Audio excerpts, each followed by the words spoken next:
ये अभिक्रियाएं तो हमसे ना हो पाएंगी। और 12 में जाने के बाद, 12 में पहुंचने के बाद हमारी हालत ये हो जाती है कि जब 2-4 अभिक्रियाएं देख लेते हैं तो हमारा मन एकदम से बैठ जाता है। रसायन विज्ञान सब्जेक्ट ले लेना आसान है, लेकिन उसको पढ़ना, उसको समझना और उसकी रासायनिक अभिक्रियाएं कर पाना एक बहुत बड़ा चैलेंज हर एक विद्यार्थी के लिए बन जाता है। साथियों, हम जाने अनजाने में साइंस साइड ले लेते हैं और हमारे पल्ले पड़ जाती है रसायन विज्ञान। कक्षा 10 में रसायन विज्ञान के बारे में ज्यादा कुछ बताया नहीं जाता, और जो बताया भी जाता है तो हम उतना सीरियस नहीं होते। इसलिए सीरियस नहीं होते कि भैया चलो याद कर लेंगे। कक्षा 11 में कहीं ना कहीं हम इसलिए सीरियस होकर नहीं पढ़ाई करते यार कि इस बार बोर्ड का एग्जाम नहीं है। फिर हम धीरे धीरे करके कक्षा 12 में पहुंच जाते हैं। लेकिन घबराने की बात नहीं है। इन सबके पीछे बहुत महत्वपूर्ण एक सूत्र होता है जिसे हम बोलते हैं केमिकल फार्मूलाज या रासायनिक सूत्र। अगर रसायन विज्ञान में आपने रासायनिक सूत्रों को याद कर लिया तो रासायनिक अभिक्रियाओं में थोड़ी बहुत हेल्प मिल जाती है। और ये रासायनिक सूत्र सबको, चाहे आप कक्षा 10 में पढ़ रहे हो, 11 में पढ़ रहे हो, 12 में पढ़ रहे हो, आपको पता ही होना चाहिए। क्योंकि आप मान लो किसी तरह थ्योरेटिकल चीजें तो याद कर लोगे, लेकिन कार्बनिक सबसे बड़ी गले की हड्डी बन जाती है हर एक विद्यार्थी के लिए। क्योंकि उसे कार्बनिक फार्मूले, मतलब जो कार्बन के यौगिक हैं वो याद नहीं होते। आईयूपीएसी तो लोग पढ़ते हैं, लेकिन आईयूपीएसी पढ़ने के बाद उसको अप्लाई नहीं करते और उसके फार्मूलाज भूल जाते हैं। तो आज हम इसी तरह के सारे फार्मूले लेकर के आए हैं और आज हम विस्तार पूर्वक चर्चा करेंगे इस छोटे से वीडियो में। जी हां, आज हम आपको ढेर सारे फार्मूले बताएंगे जो आपके लिए बहुत महत्वपूर्ण है, और बहुत ज्यादा भी आपको नहीं बताएंगे कि आपको बोरिंग लगे। आपको इस वीडियो को लास्ट तक देखना है और स्किप नहीं करना। ज्यादा बड़ा वीडियो नहीं है, लेकिन आप बहुत कुछ लेकर के यहां से जाने वाले हैं। तो आइए दोस्तों, शुरुआत करते हैं। और हां, एक बात यह भी बता दीजिए कि आप किस क्लास में हैं। आप कक्षा 11 में हैं, कक्षा 12 में हैं, कमेंट में जरूर बता दीजिए। साथियों, सबसे पहले आते हैं, एकदम शुरुआत से शुरुआत करते हैं, एकदम शुरुआत से, बेसिक से। पानी का सूत्र तो सबको पता होता है, नहीं पता तो जान लो H2O, क्योंकि ये जो सूत्र हैं ये आपको दिन भर देखने को मिलेंगे। रसायन विज्ञान जब पढ़ोगे तो हर टॉपिक में, हर चैप्टर में, तो भैया पानी का NaCl सोडियम क्लोराइड जिसे नमक कहते हो, H2SO4 सल्फ्यूरिक अम्ल, सोडियम हाइड्रोक्साइड होता है NaOH, HCl आपका हाइड्रोक्लोरिक अम्ल, अमोनिया, उसके बाद कार्बन डाइऑक्साइड CO2, और उसके बाद मेथेन, सोडियम कार्बोनेट और कैल्शियम ऑक्साइड। ये तो हो गए बेसिक फार्मूले। इसलिए बेसिक क्योंकि ये हर जगह काम में आएंगे। आप कोई भी चैप्टर पढ़ने जाओगे तो इस तरह की चीजें आपको देखने को मिलेंगी। ये तो थे बेसिक फार्मूले। अब आते हैं हम कुछ ऐसे तत्वों पर जिनके तो हम नाम ही नहीं समझ पाते, फार्मूले तो बड़ी दूर की बात है।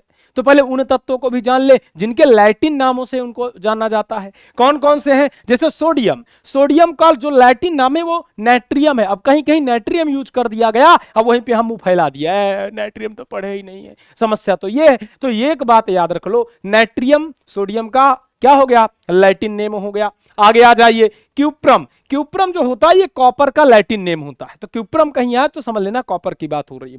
कैलियम ये होता है कैल्शियम, पोटेशियम का।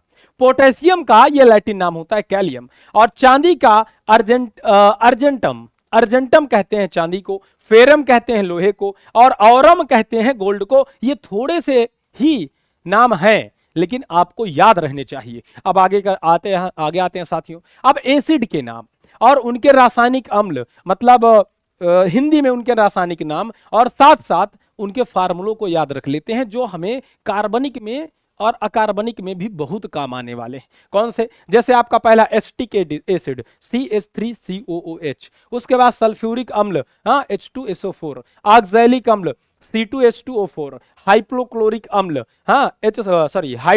हाइड्रोक्लोरिक अम्ल, उसके बाद टार्टरिक अम्ल जो इमली में पाया जाता है, फिर उसके बाद नाइट्रिक अम्ल HNO3। तो ये सब अम्लों के नाम हो गए और उनके रासायनिक सूत्र होगा। ये आपको PDF मैं टेलीग्राम पे अपलोड कर दूंगा, नहीं तो स्क्रीनशॉट लेते चलिएगा। आगे आ जाइए, यूरिक अम्ल C5H4N4O3, कार्बनिक अम्ल C2CO3, नाइट्रिक अम्ल HNO2, और उसके बाद फास्फोरस अम्ल H3PO3, एसिटिक अम्ल C2H3O2, और हाइड्रोब्रोमिक अम्ल मतलब HBr, इसको हाइड्रोजन ब्रोमाइड भी कहते हैं, और सिट्रिक एसिड, और उसके बाद क्रोमिल अम्ल। ये सारे अम्लों के नाम आपको याद होना चाहिए। कक्षा 11 और 12 में जो बच्चे पढ़ते हैं उनके लिए बहुत महत्वपूर्ण है।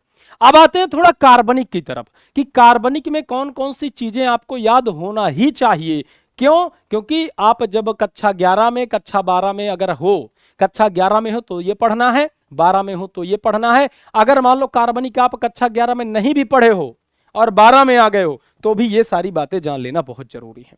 जैसे एल्केन का सामान्य सूत्र CnH2n, फिर उसके बाद हेलोजेनो एल्केन, मतलब ऐसा एल्केन जिसमें हाइड्रोजन जुड़ा हुआ हो, तो उसका सूत्र CnH2n प्लस H2n+1 और उसके बाद X।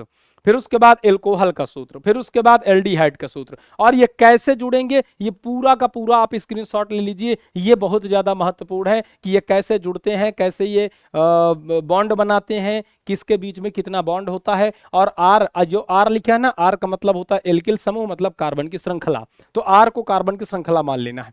आगे आ जाओ, फिर उसके बाद आपका हो गया ketone, carboxylic acid, Easter, amine और नाइट्राइल। इन सब को भी ले लीजिए, ये सारे के सारे बहुत महत्वपूर्ण हैं, स्क्रीनशॉट लेकर रख लीजिए, सारे बच्चों को बहुत काम आने वाले हैं दोस्तों। और इस वीडियो को मैं यहीं पर अब समाप्त करता हूं, ज्यादा समय नहीं लेना, छोटा सा वीडियो है लेकिन बहुत इंफॉर्मेटिव वीडियो है। कमेंट में जरूर बताना कि क्या आपको ये सारे सूत्र पता थे। अगर पता थे तो भी लिख देना, अगर नहीं पता थे तो ये भी लिख देना कि सर काफी हेल्पफुल रहा। जय हिंद, जय भारत, लव यू ऑल।